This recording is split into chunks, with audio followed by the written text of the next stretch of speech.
Hey again, Mesmers and other people who want to watch these builds. This is a Guild Wars 2 Mesmer World vs World build guide. I'll be showing you gear, traits, healing skills, utilities, everything, weapon skills, and mostly how to play the build. This playstyle of Mesmer is for ganking in World vs World, or pick team as some call it. There's different builds. Frontline Mesmer can be viable. Utility Mesmer can be viable, but I find this build really fun, really great at taking out targets and things like that. So I'll show you gear and everything first to get an idea of the build.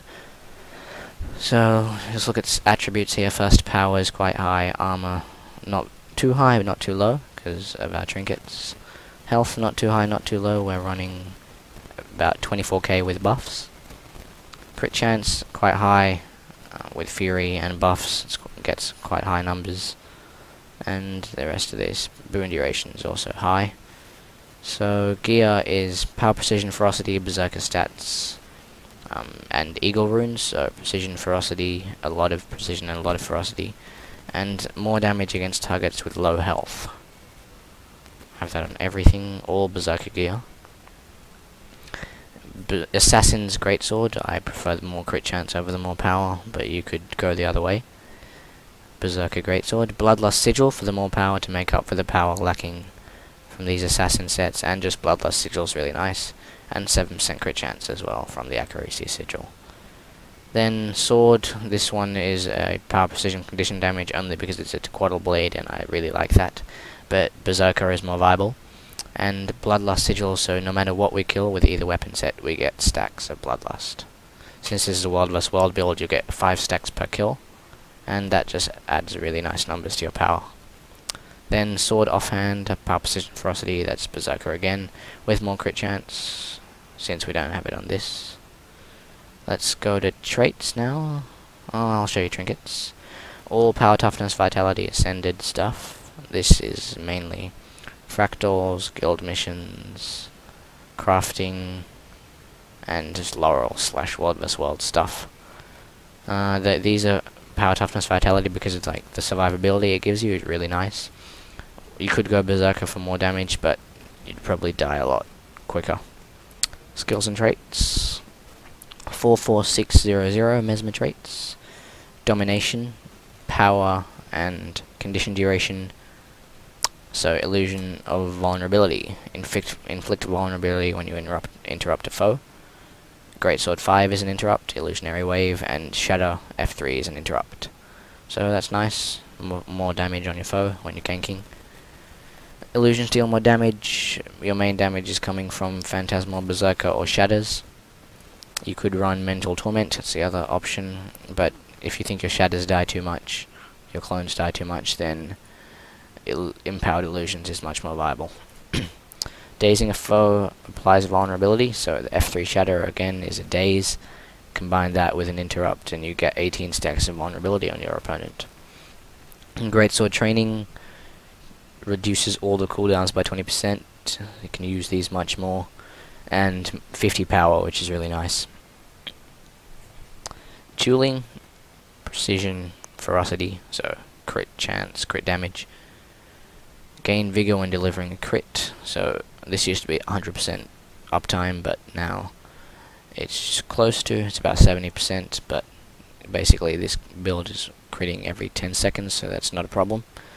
Gaining vigor is nice, more dodges, more illusions.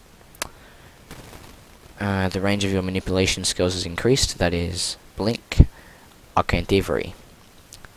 Illusions inflict bleeding on crits, so most of these will bleed since you have high crit chance. This is like the key trait for like every Mesmer build. Create a clone at your current position when you dodge. Clone just stands there, uses your auto attack, but it's still really good for tricking your enemies.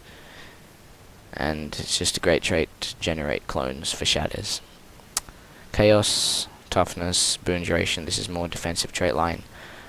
But regen when your health drops below 75%. 75 isn't too low, so that's a nice trait to have. Reduces recharge on manipulation skills, works well with far-reaching manipulations. Just Blink is such a great skill, and Arcane Thievery I think is really great. Gain protection when you gain regeneration, works well with this. Then this is questionable, but there is nothing better. You don't interrupt that often. We don't have staff, we don't use signets, and we don't need this massive cooldown, since we have quite a few stun breaks and escape methods. So, bleeding 2 stacks, vulnerability 3 stacks, and weakness on 5 people when a clone dies, that's good. Condition damage based on toughness, a little extra bit of condition damage since we have 300 toughness from here, and our PTV trinkets. Prismatic understanding, we have 4 cloaking skills, 3 cloaking skills actually. You could run 4 with Veil, but you gain a random boon when you're cloaked, Aegis, Protection, Regen, Might, Swiftness, so every 1 second you get one of those boons. And I'll show off the utilities and skills now. So these are the traits: 44600, IIIX, IX, IIIV, and XII. Now I'll start with the Greatsword. Partial Surge, more damage the further away your opponent is. Goes through people if you want. Piercing, so you can just target a guy far away and attack them. It's good for peeling opponents off long range, 1-200 range, but you don't really need to use it that much. Mirror Blade throws a great sword that gives you might, low cooldown, high damage, cannot be blocked. So if someone's blocking, you can still damage with this. See, that says unblockable at the bottom. Mind Stab, massive damage, big range, large AoE circle.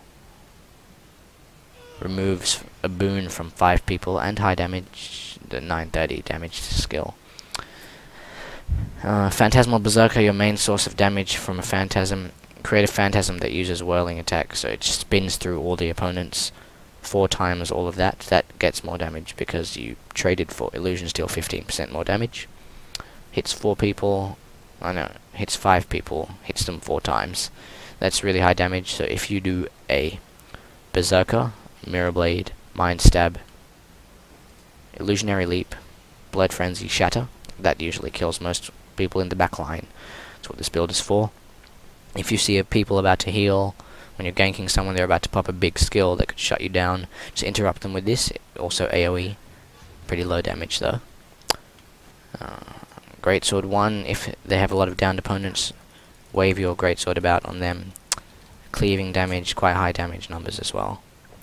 So, Blood Frenzy, you evade for 2.5 seconds, quite high damage, 3 people, and combining with this, you immobilize them for 2.5 seconds. Set up this, swap instantly to immobilize them, and then use Blood Frenzy combined with the Shatter for massive damage.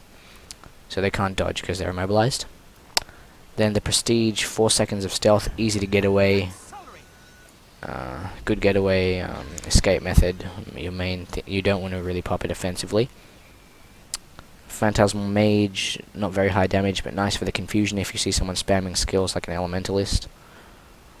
Bounces twice, you could hit multiple people. And it gives you retaliation if it hits you, so that's nice.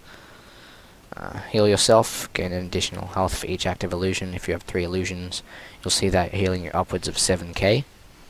So that's like a third of your health pool, quite nice. Manipulation, 24-second cooldown, 1200 range, stun break, and blink.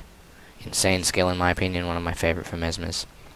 Decoy, this works well with Prismatic Understanding, 40 seconds cooldown, but 4 seconds stealth, stun break, and you get a lot of boons. Then here we go, Mass Invisibility, Arcane Thievery. You could swap this out for Veil. It lasts longer, and everyone who goes through it gains stealth. Good for GVG kind of things like that. Portal bombs, Wad vs Wad is really nice. Null Field is alright, but your group would have a lot of condition removal anyway. But Arcane Thievery is really nice, so you give them your conditions, so it's not only a condi removal, but you give them your conditions. And then you take 3 of their boons. So because you're going to be ganking classes like Elementalists, Necros, Rangers, Thieves, other Mesmers, they're going to have kind of boons like from Prismatic Understanding, or Necros will have that 30-second stability in Plague form, which you're going to want to steal. If you don't see anyone with stability, That's what you really want from Arcane Thievery. Just go for like high stacks of might, because you get the whole stack. If they have 25 might, you will steal 25 might. You can get things like protection, stability, might. Yeah, it's always good with that. And give them your conditions if you have really high condition duration things. So mass invis, 6 seconds of stealth for 90 second cooldown, 10 targets, which is going to be about the group size you could run. But if you stack mass invisibility, decoy, and torch, you'll get quite a high amount of stealth, so like 12 seconds. Yeah, so that's how the build guide works. Yeah, I showed off the main damage combo.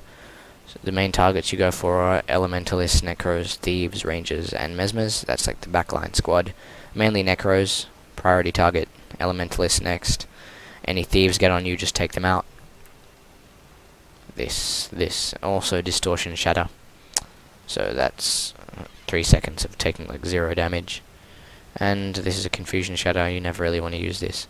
Main things you use are Mind Rack and Distortion Shatter. So enjoy the build guide, Mesmers. Use it in Wildless World when you run next time. It's really fun, good for picking off people. And check out my other builds. Thanks for watching.